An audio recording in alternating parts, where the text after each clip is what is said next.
I'm going to just walk away right from that now. So I'm going to go ahead and introduce our first presenter this morning, Lou Tucker, Vice President and CTO of the Cloud Computing team at Cisco, and his presentation, OpenStack, the road ahead for cloud computing platforms. Okay, great. Thank you, Gary. Yeah, make sure to get these as you leave, and then use them because everything has to run on OpenStack. So, oftentimes at these summits, I try to give us a perspective in terms of where we've been, where we're going, and why we're going there. And so I would like this to be quite interactive as well. So I'm going to try to make sure to reserve about 10 minutes at the end to have you all either comment or take questions. And wasn't Edward Snowden great yesterday, actually? I thought that was a really interesting perspective, particularly I thought around open source and privacy, and how really those of us in the open source movement really, I think, are advancing everything that we need to do to keep this world open. So when I look out at the changes that we're seeing in our industry and the disruptions that we're seeing, I now take an Uber or I'm staying in an Airbnb. Those are major changes, and I think when we look at it, what's behind those changes, I think of these three guys, because I think they encapsulate sort of like the big shifts that are going on. First is in terms of the technology changes, exemplified by Gordon Moore's law. Which is that the cost of computing drops every 12 to 18 months. And there's a lot of us who are looking at the semiconductor industry now and saying we may be at the end of Moore's law, but I actually don't think that the impact of Moore's law is declining in any sense. We're still seeing, maybe as Gibson said, the future is already here, it's just arriving unevenly. So we're still seeing Moore's law in effect in other parts of the industry going forward. The second one is Metcalfe. Metcalfe talked about how, particularly the example was back in the age of fax machines. You got one fax machine, it's not very much value. You got two, you can communicate with your business or your grandmother. All of a sudden you have 1,000 or 10,000, and the value increases by the square of those things that are connected. So that's a statement about communications and what happens with communications. In the past, I've also given talks about how communication is the way that we transmit information and we transmit cultural values. And that's what I think is the very human part of our existence, is that our culture is transmitted by information, and therefore that goes essentially at the speed of light. And then the third is the economic environment. And that's where we're seeing new businesses being created. And what they're really doing more than anything else, if you take Airbnb or you take Uber, they're changing the way something is delivered. It's still transportation. It's still hospitality, but now the method that has been used changes because of the technology and the communications aspects. So how does this apply to OpenStack? And when we're continue to build out the OpenStack platform and a number of different projects that are coming along, I think it's good to think about it in this lens, because we'll be able to see then what I think is going to be driving us forward. I don't know how many of you read Bill Gates' book, The Road Ahead, back in 1995. There's enough of us graybeards here, I think, in the audience that probably remember when this came out. And this was the age of the PC era.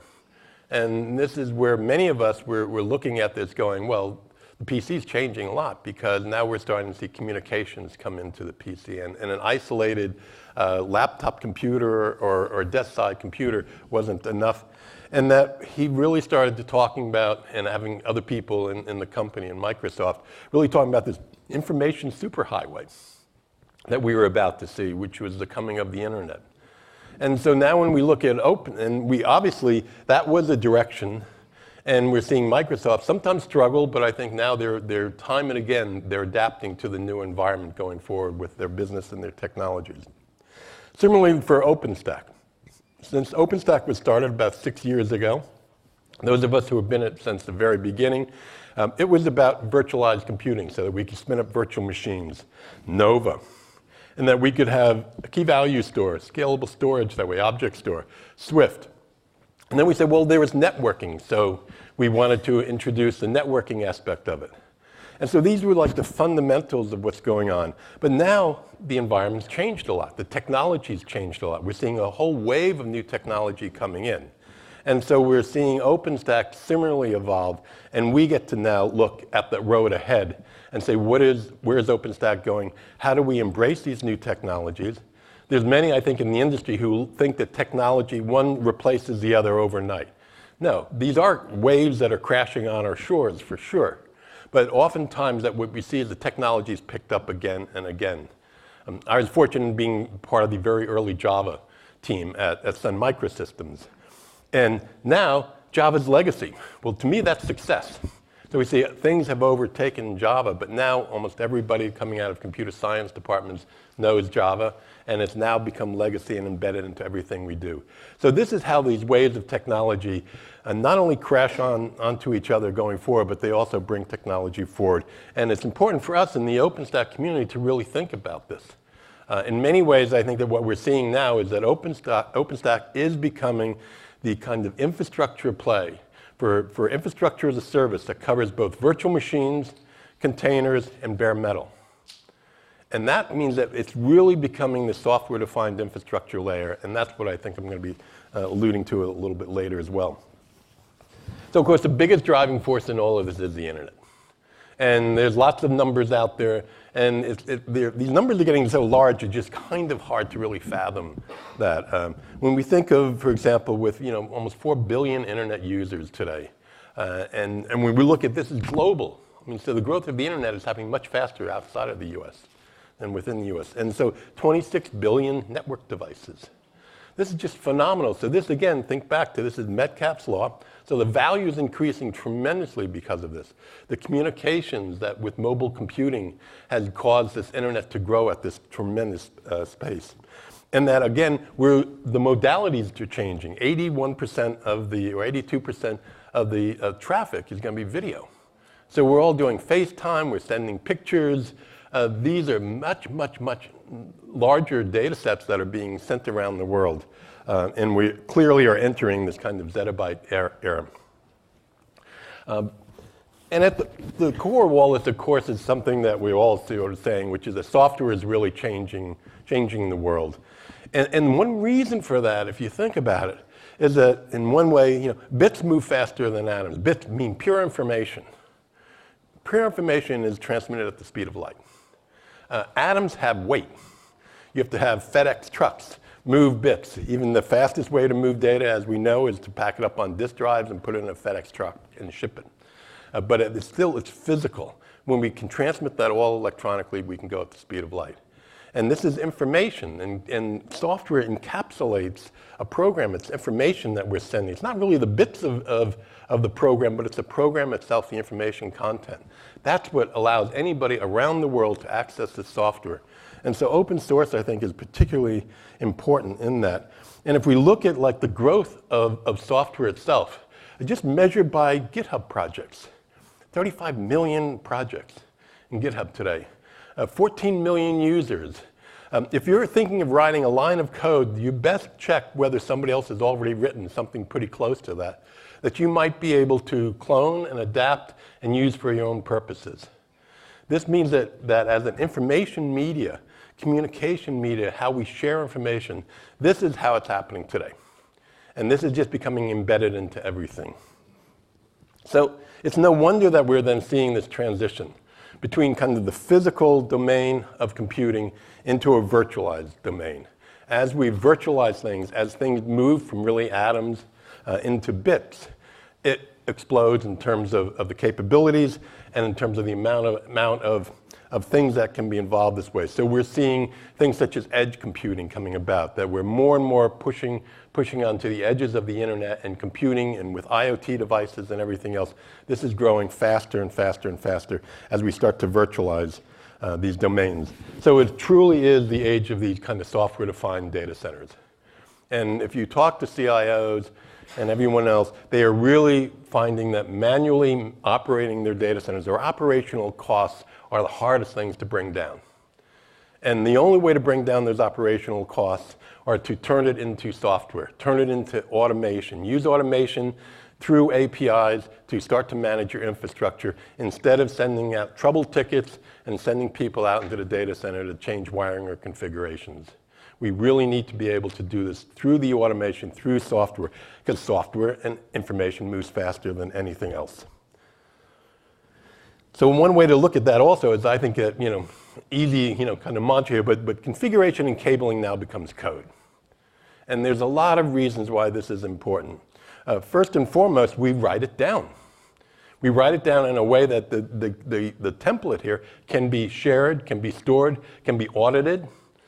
You have traceability of this? So by making configuration to code, and then we're asking automation systems to replicate this and do it the same way over and over and over again. Because this is a proven way, this is the configuration. We know if you do it this way, you'll be okay. That's much, much better than somebody writing it down or going to in a notebook and opening up page 37 and following some sort of a run book. Let's get it all into code. And as we do that, then that code, particularly when it's shared in open source, starts to become standards. This is a standard way of configuring your systems. This is a standard way of deploying this architecture. And this is something that the standards body will never be able to directly approach. It will be too hard for us to write it all down and have it go through the normal standards process. Instead, these are being shared and being ad hoc standards that we all can benefit from going forward. But so we're seeing this real movement, I think, now with OpenStack as setting many of the standards for cloud computing going forward. And that, I think, is a very, very important contribution. Now, businesses are also embracing open source at a much faster rate than ever before. I think it's because that they're looking for, they want to avoid being locked into a single vendor. They really want open modular architectures exemplified by open source. And that they give these solutions, and with the number of projects we're talking about, you have a large number of different solutions that are out there that somebody else has already proven, validated, and that you can then copy and apply in your own situation. And again, as I mentioned, this then drives the standardization process. So oftentimes I think it's a mistake to say, is the success of open source dictated by the number of open source companies we have? I don't think so. Open source, I've talked about this before, is a way for us to collaborate. So the success is really how much open source software is being used. That's the proper metric. And so also the number of companies, if you look at, for example, Facebook and Google and others, they're very, very large contributors of open source software. They're not software companies. They're using it for their own purpose, but they find it's highly advantageous for them to put that out into the community, have the community participate in that helps their whole development environment. It becomes one of the most highly leveraged way, I think, to use software is to share it with the rest of the community. In cloud computing, then, of course, we're also seeing tremendous kind of growth. That the number of companies now that are using cloud computing is growing rapidly. And in fact, what we're seeing is now no single cloud is going to capture all of this business here. We're seeing the very large cloud providers, sort of the big three, big four out there today, which is really wonderful. And we're seeing an awful lot of enterprises now moving to that. But at the same time, they're setting up private clouds in their data centers. And we're seeing about an even mix. I mean, it goes back and forth or whatever, because there are advantages for sometimes, there's tremendous advantages that we've all talked about in terms of using a public cloud. Somebody else takes all the pain of running that infrastructure and you don't have to do it today. But you may have regulatory reasons, you may have a configuration, you may have optimizations or a particular way of using computing resources that you can do much more effectively when it's under your own control in your own data center or it's at your own service provider. And so we're, I think, really moving into this world that there is a world of many clouds and that we're calling this hybrid cloud computing. I don't think hybrid cloud itself is a thing. It's a use case. It's how we use clouds today. And so I think this is really the dominant mode over the next several years that we'll see, that we'll have this multi-cloud strategy going forward. And that will start to look very different also as we start going further and further out into the edge of the internet. Of course, this is driving, again, huge traffic back into data centers. So this is kind of interesting to think about it. As the internet has grown, cloud computing has grown, the network traffic within data center has grown even faster. And that's because now we're able to, with the number of customers that we're reaching through our data centers, number of applications, number of mobile devices that are walking into our businesses every day, all of that information now coming back into the data center. And that's where almost everybody I know has another strategy around how to handle big data. and the analytics that they can derive from that. And increasingly now we're seeing what is the artificial intelligence you now need to use to help you understand this large amount of data that is coming into your data center. So it is very much this kind of hybrid IT world. Businesses are not only having to worry about the 4 or 5 major business critical applications that they're running in the data center. They have a whole new set of technology, a whole new set of SaaS services that they rely upon. They've got their data, they've got their application in multiple places in their own data centers and also at cloud providers. And they really need to start thinking about this much more holistically than what is behind the 4 walls of their data center. This has tremendous impact on things such as security. So the biggest thing now in security is really saying that you don't have a perimeter anymore. Perimeter defense is not the way to think about security. You can't wall things off. You really have to look at behavior. Who is accessing your systems? Where are the data flows going? Are you seeing all of a sudden, an FTP server starting to pump out data from within somebody's desktop? Well, maybe that's not desirable. Maybe that's not supposed to be handling FTP traffic. And so you've got vulnerabilities that can exist within your own environment, and you have to think about security very differently for that.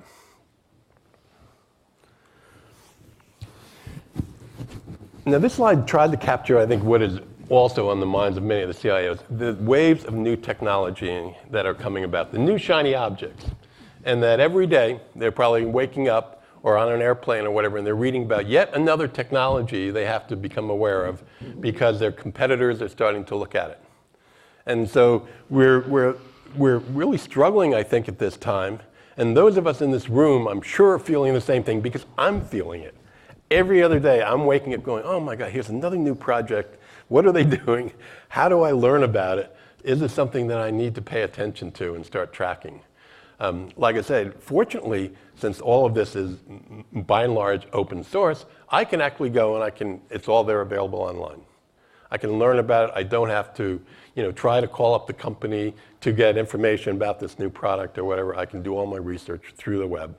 And I can look at the code, and by and large, I can bring it down on my laptop and I can experience it directly.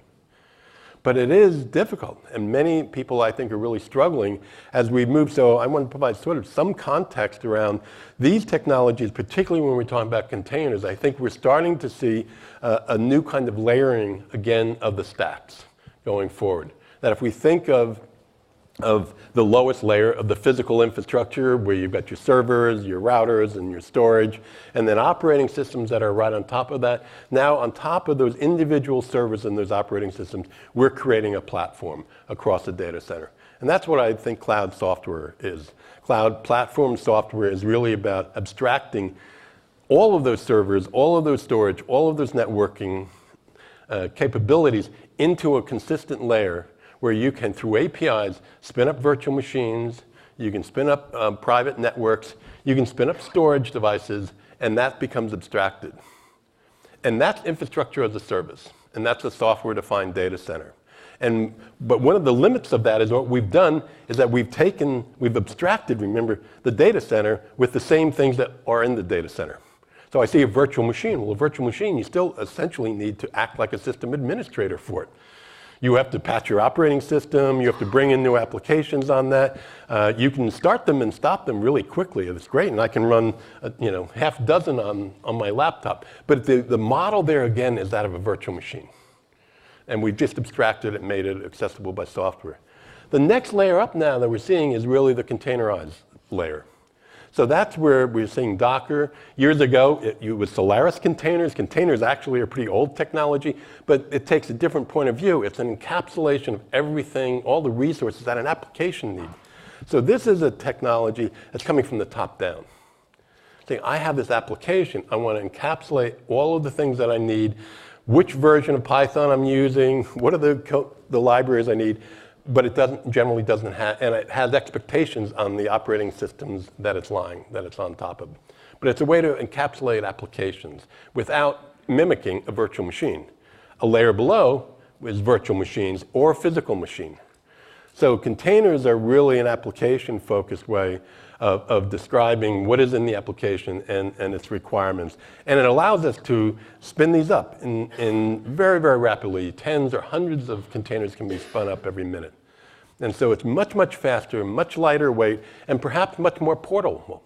So now we can take that container, and we've got a very high degree of confidence. We can run that container on my laptop, on an EC2 instance, or on a VM in OpenStack.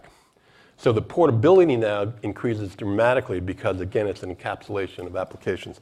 So when we talk to people, I think it's important to try sometimes to separate the conversations to what people are looking at. That the system administrators are really looking at a software platform across their data centers, such as OpenStack. And application folks are looking at what is the life cycle of their application, how do they manage it, how do they continually update their application and deploy new containers. Now, at the same time, science is advancing.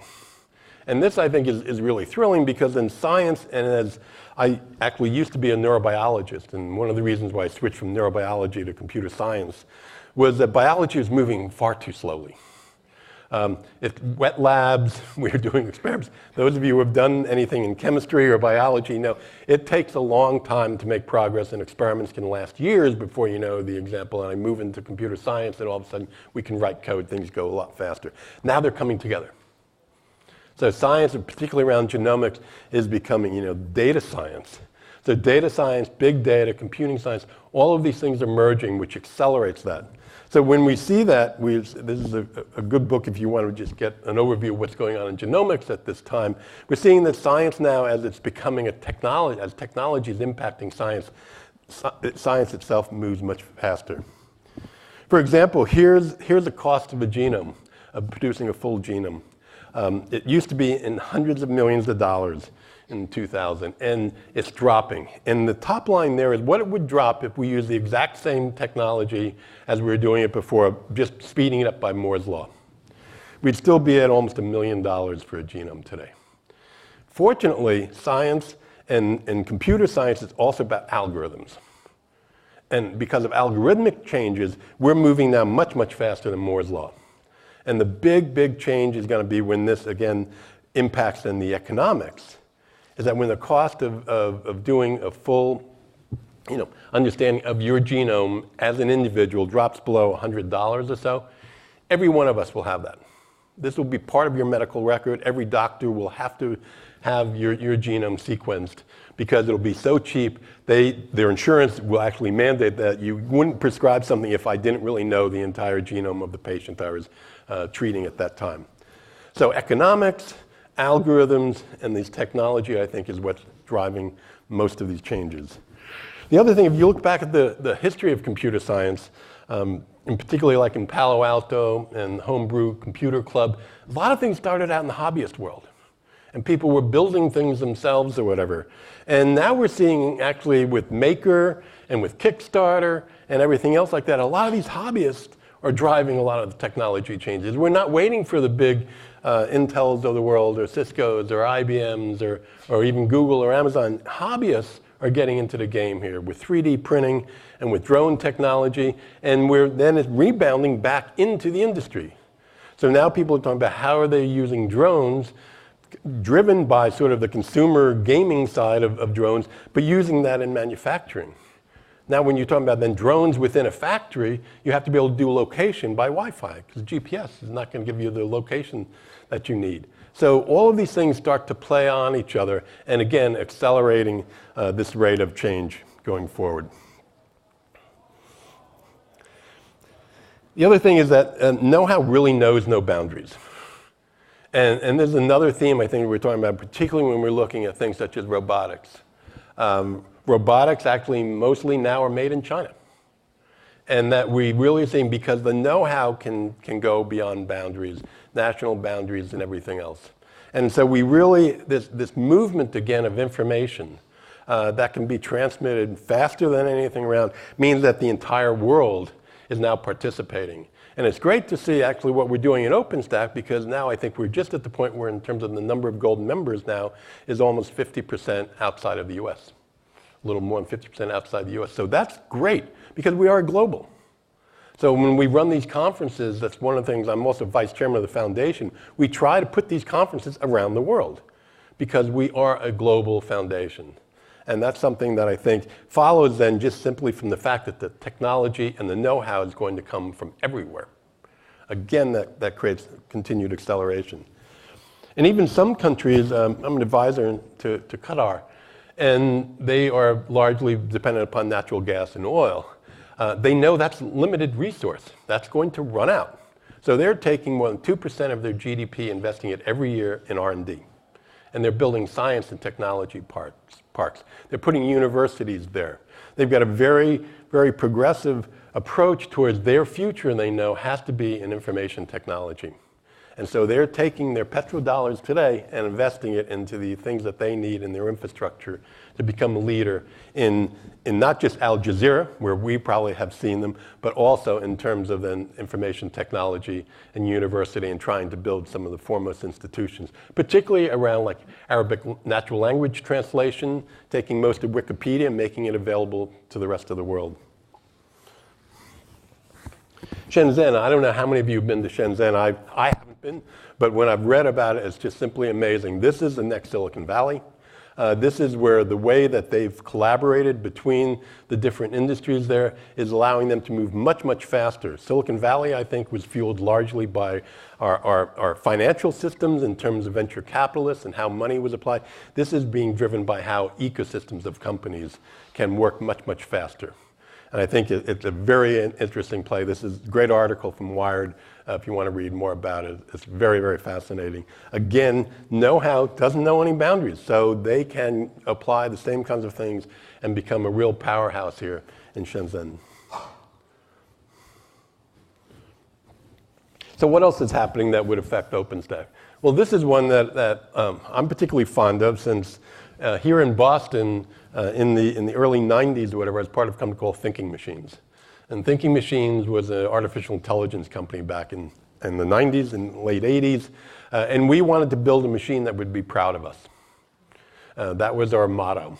And to do that, we had to bring together like 65,000 processors, go after massively parallel supercomputers, because we were trying to compete with what was the processing required by the human brain. At the time also, the Japanese had a big effort called the fifth generation, and this created a lot of angst here in the United States that we were going to be leapfrogged by the Japanese because they're investing heavily in large-scale computing and in artificial intelligence. We were way ahead of ourselves then. We didn't have the computing power necessary to really pursue AI and everything else like that. And so we went through a period, and the AI winter refers to actually a dearth of funding from the federal agencies that just almost overnight stopped funding AI research. For about 10 years, 15 years. Well, technology had Moore's law kept driving technology till today. Now it's achievable again. Now we can talk about self-driving cars. Now we can talk about IBM Watson. We can talk about Siri on my phone.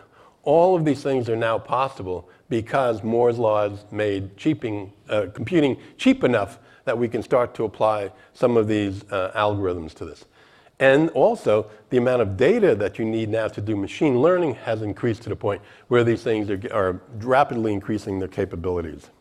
So if you think of the latest thing in terms of now a Go champion has been defeated. And one of the interesting stories, if you read behind this, is that AlphaGo, right at the end, in the last couple of days, they sort of had run out of human players and playbooks that they had from previous games, and AlphaGo started playing itself. So you had two versions of it, each playing each other, and it learned much, much faster at that point. That's kind of scary, I think, for those of us who read a lot of science fiction. But I think it shows that, again, data is the important thing here. And now AIs are actually going to be able to start having behaviors. And when they have behaviors, again, behaviors create instances, examples, and you can start to learn faster. And this is, if you think about the way any infant learns and everything else, they learn through interaction. And a lot of what I think we're going to see in progress in AI is that more and more the interaction. It's not going to be pre-programmed behaviors. It's going to be behaviors that will be learned through interactions with us. And that creates a whole raft of like ethical considerations and everything else that I think are going to be quite interesting going forward. The other thing is that we all have to know about this. So the number of PhDs or whatever in AI that are coming out are not enough to satisfy what the industry is looking for today. And instead, we have to reinvest in learning itself. And again, because of the beauty of the internet, I think that we can say we can all learn through the web. And in fact, those of you who heard about TensorFlow and want to play with it, well, Google put it up as an app. You can actually design your own TensorFlow. The software is freely available, so you can play with it, you can learn about it. But here's something that if you don't want to write any code, you can play around with changing the algorithms, changing the feature detections that are going to do, and to see whether you can come up with the solution here, which is to identify this cluster versus the other things, to partition this into two sets. So it's really fun. You can watch how this actually evolves and how many steps that are going on. And it is watching to how many iterations it's going before it can arrive at the solution here. So I advise you to take a look at it. We'll be posting these online, so the URLs will be available to you. But the fact that we want learning and doing it yourself as a part of how we cope with this increasing rate of change is a real theme here. Similarly, jobs and online. So now you can go online. You want to be trained in data science or in machine learning. Courses are available now online. And this, again, will I think, help us meet the need that we have in this. One last area I think that I've been thinking about a lot is this whole notion of serverless or Lambda or functions as a service kind of computing. I think of this very much similar to what we've been talking about in the past as data flow architectures. And this is where the flow of data is actually driving what the system does. And what's beautiful about this is that now I think serverless is actually a poor name for this because, of course, it's running on servers. That's the only way computing actually happens down below, but you don't have to think about it. What you have to think about it is writing a small function, one piece of a larger system. And you can break systems up into these different pieces, give them to different people to do, or give them to different devices to do. You can have your Amazon Edge device, Alexa, doing your speech processing for you so that you can talk to it or whatever. And then you can fire off an event that now will take place perhaps on an EC2 instance to do some processing of that. And so here's an example of like, how do I set up an assistant to tell me when I can get to the gym? Well, the assistant has to know that what gym I like to go to and my calendar. So it's going to interact with several systems to come up with the answer to say that 3 p.m. on Thursday is just fine. This means that I'm not even thinking about the servers. I'm not even thinking necessarily about where this software is running. I'm just saying I want this function to call this function to interact with this other function. And I think we're just at the beginning because of how we start to think about this. So to me, this means that there's a whole new raft here of like, not only just like programming languages and frameworks and design principles for how we design these kinds of distributed systems that I think will be really exciting going forward. So I'm running out of time, unfortunately, but I just want to say, as we look forward to what we're doing in OpenStack, these are the things that I think are coming and that we need to think about what are the systems for that. Fortunately, we're building this in online communities. This is community developed software, so we all have a role to play on this. And we can look over as OpenStack is on two tracks right now. One is maturing. The other is continuing to innovate.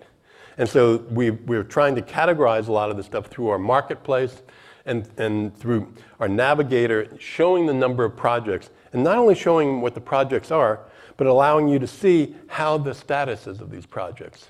So you can see the maturity, how widely adopted is this. These are all considerations that we need to go into when we're thinking about adopting different kinds of technologies. And I urge you also to take a look at, from the foundation, we've been now introducing certification. Because employers who are looking to find experienced OpenStack engineers, they need to be able to know that these people have been trained properly on this. I'm not going to continue to go into other areas, but this is where verticalization is happening as well, both in media distribution. If we looked at, we've got Comcast Xfinity that is based on OpenStack. We've got DirecTV based on OpenStack. So a lot of the video stuff now is moving very quickly to OpenStack, as well as OPNFV, combining OpenStack with a lot of the work that's going on in the network function virtualization. So there's a number of sessions on these topics later today. And here's just the list. Well, I guess I'm open for a question or two. I'll leave this list up so I'd love you have it stay the rest of the day. Questions? We've got a couple If so, please come up to the mics. We've got a couple of mics up here, so if there are any... I think I have about 3 minutes. You got...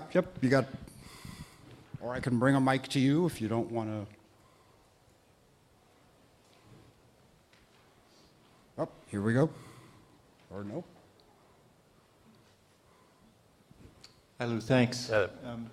So just aside from the network infrastructure, where are, can you share 2 or 3 priorities for Cisco as far as contributions are concerned? Sure. I think we do approach it in perhaps 2 ways. One is that our real expertise is in networking. And so we are continuing to, as you'll see in the rest of these talks, advance the state of networking. So, for example, coming up next is really about VPP, which is a much, much faster line rate, software-driven packet forwarding technology. We've developed that. We put it out into another open source community, which is FDIO, and now making that available and integrating that again with OpenStack, similarly with IPv6. So that's in our sort of core area of the expertise that we have in networking. But also, from a larger perspective in Cisco, as a company, we're undergoing a transformation like everybody else. So we are transforming from where Cisco's traditionally been and moving up into the software, into the services world.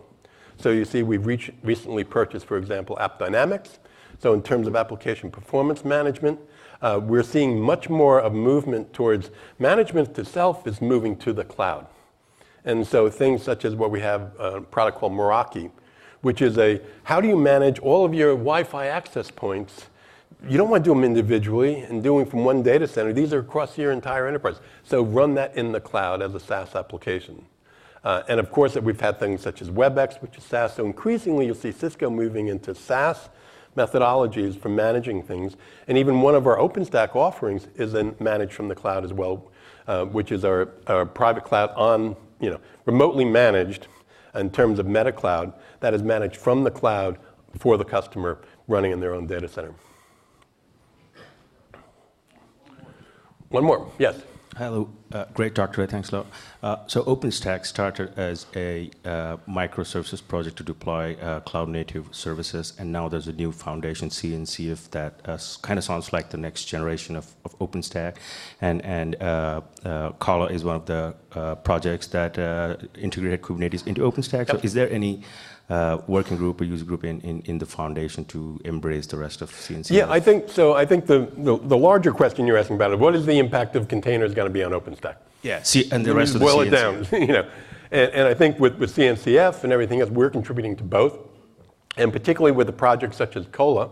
In many ways, we're seeing, I believe, that OpenStack is becoming more like an application that can sit on top of containers. And that can offer containers again. So containers work actually not only for deploying OpenStack as a set of services, containerized services, but then you can also run containers on top of OpenStack. OpenStack I still see as being much more focused. What OpenStack provides that you don't provide just by CNCF technology and everything is in the management of the infrastructure itself. So OpenStack continues to be, I think, an integration platform for a lot of different technologies. While its primary purpose, though, is still that software-defined infrastructure layer, managing the infrastructure itself, presenting it as a virtualized form. And the form that it can present it as, either as virtual machines, or as containerized as containers, or even as bare metal, which then you can run just about anything on. But when your bare metal machines, even through like Ironic or whatever, are now treated more like virtual machines. From the developer's point of view, they can say, okay, shut down that server, I don't want it anymore. And they can do it through an API. They don't have to go and file a trouble ticket and have somebody run out to the data center to do that. So I think there's still a role for those things, and I think that we're seeing the different communities now work together. And most of, I believe, the containers today, like Kubernetes, is running on top of OpenStack. And so I think that's very positive. Thank you, Lou. Okay. Thank you so much. A couple of things, everybody.